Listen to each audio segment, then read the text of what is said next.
Good morning. Hello. How are you? This is Jon Rognerud, founder of chaosmap.com. It is a beautiful morning here in Los Angeles. It's the weekend coming up, and boy, it's always exciting when the weather is shaping up. It's just been miserable here in LA, if you can even imagine that. I've been here a number of years now, and you just get spoiled after a while. So that's the world that we live in. It's actually, I do miss the seasons, back from good old Norway. But can't beat the California weather. But hey, I digress. Let's talk about today and today's presentation. Let's fire it up. This is how to get more customer sales and engagement using chat. And guys and gals, it is 2019. So here's my message for today. Get with the program. It sounds kind of bold and in your face, right? That's what a way to, start listening to a broadcast, trying to help and cheer you up, and I'm just bossing you around. Well, you need some of that. In fact, a lot of this stuff that we do here in terms of education and trying to help you is useful. I'm getting some great feedback. In fact, as I mentioned yesterday, the broadcasts are growing, as well as the media and marketing podcast out there. But if you're consuming this and enjoying it, great. Thank you so much. Really love that, either live or on the broadcast on the iTunes, Stitcher, Spotify, Google Play now, etc., even on YouTube. But man, if you're not taking action, hey, shame on you, right? Well, we all get caught in this sort of like shiny object syndrome, and we'll just slap another tool on there. You need to build a solid strategy. What are you really trying to do? And we'll talk about that here today. How to get more customers, sales, and engagement. And let's flip over to the presentation. And gosh, that looks ugly. Let me turn that off. That is me spying on the website at chaosmap.com under the blog section here. And let's turn off a couple of things here. So this is basically, here's what you can do, by the way. If you're listening to this, I'll take you through it today, which is great. If you're watching it, you're obviously seeing it. But after the fact, you can actually go out to this and read all about it. Just type Chaos Map live chat into Google, and it's going to be number one there, and just click on in and read through. So here, let's take a step back before we start talking about this lead generation scheme here. Forrester Research, everybody's familiar with that. We pull data from there as well, and more than 50% of customers, they said that they would likely abandon an online purchase if they can't get answers to product questions, right? And you've seen the live chat software, you've seen automated bots. We're going to cover all of that today. But truly, it's a powerful tool when done right. And if you don't have a plan in place to address your customers' needs, then consider implementing live chat into your website, right? Now, as I said, there's live chat, and there's automation, and there's bots. And we're going to talk a little bit today also about Facebook and the powerful messenger platform there. So, I think that ultimately, though, what you need to do is track all of this. Anything that you do with the back end needs to be tracked.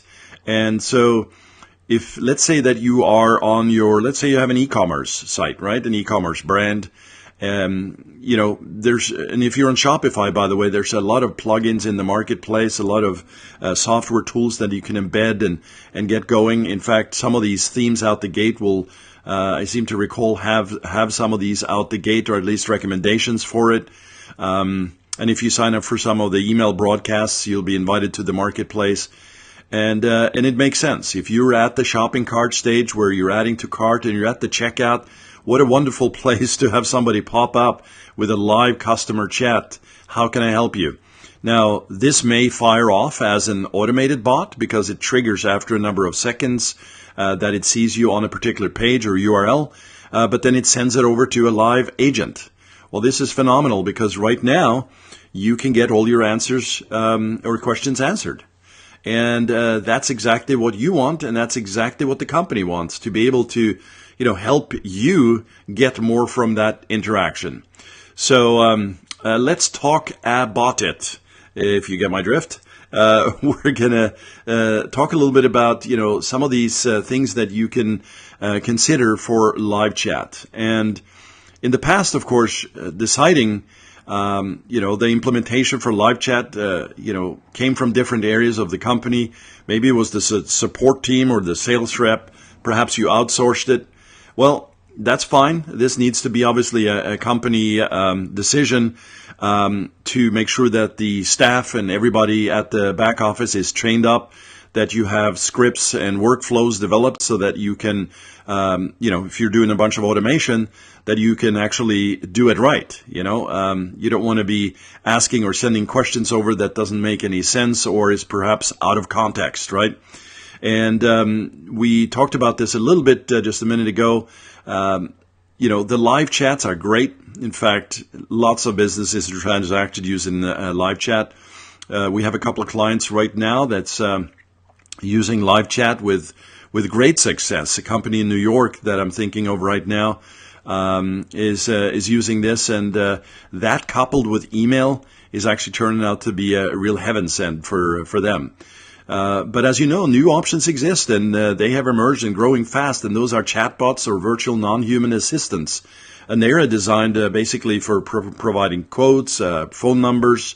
When it gets more intense with integrations through different backend systems like Slack and Zendesk, HubSpot, etc., you really need to think about developing your strategy before you start implementing those types of complex scenarios. But the fact that you have machine learning and artificial intelligence now available through these software systems and live chats, including the bots, as I mentioned, it's tremendous because you can scale up your support system instead of just having one sales rep to, be inundated with requests and trying to manage all of this. You can actually handle multiple chats.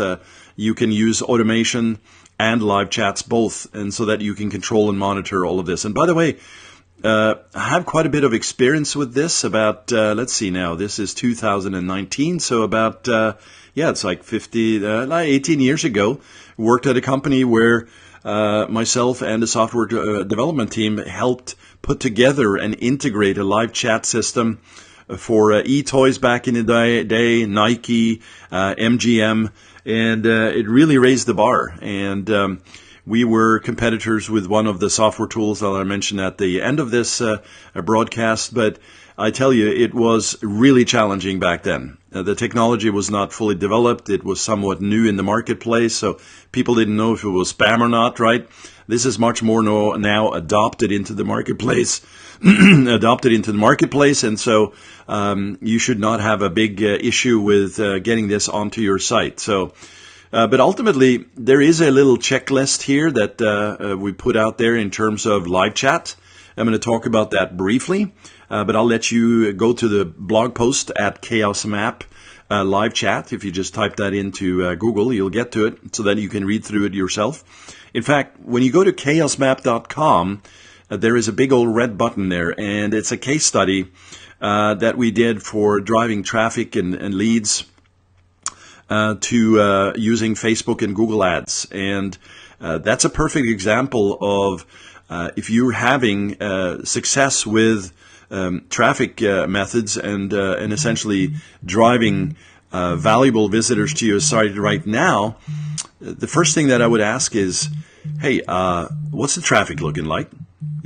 What is the bounce rate looking like? What is the conversion rate on that landing page, right?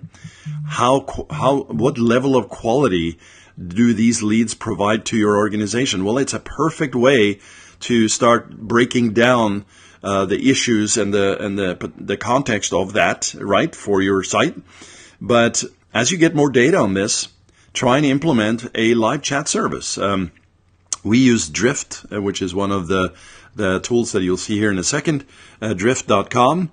A great simple tool that has automation as well as live chat.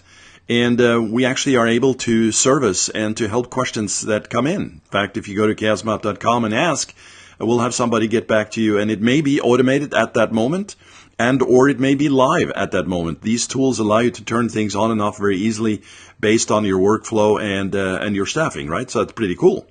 So yeah, back to the list here. The first thing that you should start with, of course, I've alluded to this before in the other broadcast, is what is the main goal of the live chat service, right? So there's 3 points here. The first one is reactive lead generation. That is the most traditional form of live chat, right? That's where the sales rep chat with the visitors and treat them as inbound leads, right? That's number one. Technical support. Number two, SaaS products, web-hosted applications like Salesforce and Zendesk. That's where you may require a little more in-depth help, right? The aspect of technical is coming up here. And so you need to actually speak to somebody with, maybe that's a developer, you need a technical resource, and they will be more sort of CTO types looking to estimate the required resources for setup, etc. So much more detailed there in that example. And then generally, just number 3 here, as product support, a support rep or customer success team answers questions and provides product education for visitors. So this is sort of a lot what we do in this business. Of course, we talk about, the first one here, which was the reactivate lead generation, but we do a lot of product or service support, trying to help as much as possible. These broadcasts are great. We're trying to help push out great content that you can, implement and learn from and get inspired from. But, we can help answer questions. For instance, if you go to chaosmap.com/talk, that's an example of a more direct approach, right? Where you can set up a time to speak, but you'll be also asked questions on that page if you'd like, because the chat pops up there as well. So as I talk about this, you have different ways in which you can present that chat. As I said, for the e-commerce example that I gave just a minute ago, it's triggered by a certain page during the sales cycle or the customer journey in that example. So then you can create rules around that when the users will be notified about the chat option, when the chat should be hidden as specific, and also specific requested demo landing pages here. Pricing pages, of course, a great time to just come in as they're looking at that and pop up a service. The trial environment, so if you're into more sort of the SaaS service side of the business, if somebody is considering a trial, that pops up, and live chat can be extremely helpful in that case so that you win a new customer. And really what I wanted to, you can read through this where I talk a little bit more of guidelines and standards for success and optimization here. But what I really wanted to get to, and we do this, we actually tested this just recently as I went to a conference down in San Diego, where you implement live chats that are very specific to a region or a geo-target using tools like ChatFuel and ManyChat.com. They integrate very nicely with the Facebook platform, with your pages essentially, and they create complete automation at the back end. In fact, working on one right here, right now, for a lead generation book. And so you can basically set up workflow. So if you're looking at this, this almost becomes like a blueprint map for your automated chatbot here. So you can map this out on the whiteboard, talk to your team, find out what are really the most logical steps that somebody would take, right? And you have conditional triggers here as well. So, step 1, step 2, step 3, depending on what they're trying to do, what they click on, what you're asking them, you can fire off sequences that get tagged essentially, as well as send messages and URLs straight back to that user based on their choices.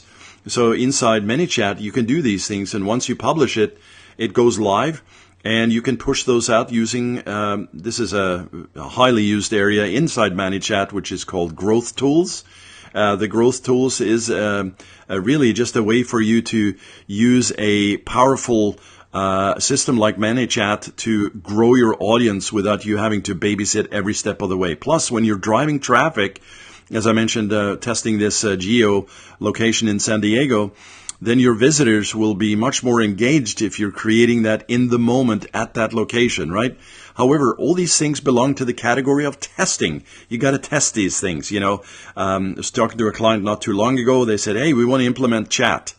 And I went right back, said, great, man, we can do that. ManyChat is easy to do in terms of getting the widgets installed and all that good stuff, but we need to map it out. and they weren't fully clear on that, and they weren't fully clear on their metrics, right? What are they trying to do? So it all gets back to the basics of discussing this. What is your main chief goal by implementing a chat system, right? So just wanted to show you that real quick. ManyChat is really, really powerful. So is ChatFuel, however. So if you're thinking about creating, for instance, some ads on Facebook and you want to test Messenger, I would actually start by not getting involved in ManyChat or any of these tools yet. I would test it to see what type of engagement you get from straight chat, because you have capabilities inside Facebook that can handle this for you without this level of complexity and workflows and sequencing, as I talked about. So start out, find if there's a level of engagement there, and if it makes sense for your business. So one of the things you can easily do, of course, is to go to the marketplace, see, well, who else is out there that's using chat successfully? Let me do some research here. And is my marketplace geared toward this? If you're in the financial world, for instance, this may not be a super compliant thing depending on how you ask these questions, right? You don't want to get personal here. We're talking about compliance and privacy policies and a number of issues that can come up. But there is step one always. What's the first thing that you need to do? So think about that. Now, one of the things that is very helpful, of course, as we start talking about chat and developing out your strategies, is to understand what's in the marketplace, what tools exist. There's a lot of help resources that these wonderful folks have created out there, meaning, help files, demos, video trainings, etc. So I urge you to take a look at that. But I'm going to give you a list right now of all the tools that we've worked with and helped implement. There's one on this list we actually haven't worked with much and definitely not implemented. So I'm just being transparent with you. But the first one here is olark.com. I have a client that's using that right now. Drift.com, many use that, very popular chat system, and we are using it on the site right now. Intercom.com, and it works with Facebook too, is a very powerful system to help you really generate more sales, engagement, and support. All of these guys have that as a sort of common, three-prong approach to getting your results. Bold360.com have been around for a good long time. We used that way back when. Helpscout.com, that's the one that we haven't actually used much at all. I think just one of the guys tested this briefly, but very powerful from I see in the marketplace. So helpscout.com, consider that. Liveperson.com, that was the company, as I mentioned earlier, that we were in cahoots with, or not really in cahoots. We were trying to learn from, but also we kind of hated those guys because they were a little bit ahead of us at that time. But man, we got sucked up and bought out, and LivePerson is still continuing today. So that's a great list for you to consider to get started. And I also put up a link here for HubSpot's favorite live chat software list for 2019. I think you should check that out as well, because you can get a sense for what's in the marketplace from the wonderful folks at HubSpot. So again, just want to repeat this for you. Be clear on the strategy before simply adding another tool. That's what it gets down to. So the question is, what are you trying to do? What is your real goal with this? And if you have an ability to test this in sort of a sectioned area of your site, or maybe it's a part of your business that's a less trafficked site that you can sort of call it a play area, if you will, you're not going to mess things up too badly here. They really make things really easy to follow, easy to get implemented on your site. Most of the time, this really involves just getting a script on your site. And if you have set up your site right, in one of the previous broadcasts, I talk about this. Use Google Tag Manager, which is a container system for all your scripts. So you don't have to worry about dealing with web developers and technical aspects of these scripts. You can even preview and test the scripts to see if they fire correctly on good old, on the website. And Google Tag Manager is a great tool, so you should consider using that. But anyway, just wanted to get this out to you here today. I really enjoy making these for you, and really appreciate you watching, listening, sharing, liking, and commenting on these broadcasts. There's going to be a lot more, and I had hoped to actually get another expert on the broadcast this week. It's been a little crazy here in a good way, and so I'm actually heading down south here today. But really appreciate you joining, and I hope this is helpful. And just go to chaosmap.com and type in live chat to get the blog post and all the resources there. So I hope you have a great day, evening, or night. Jon out. Yeah.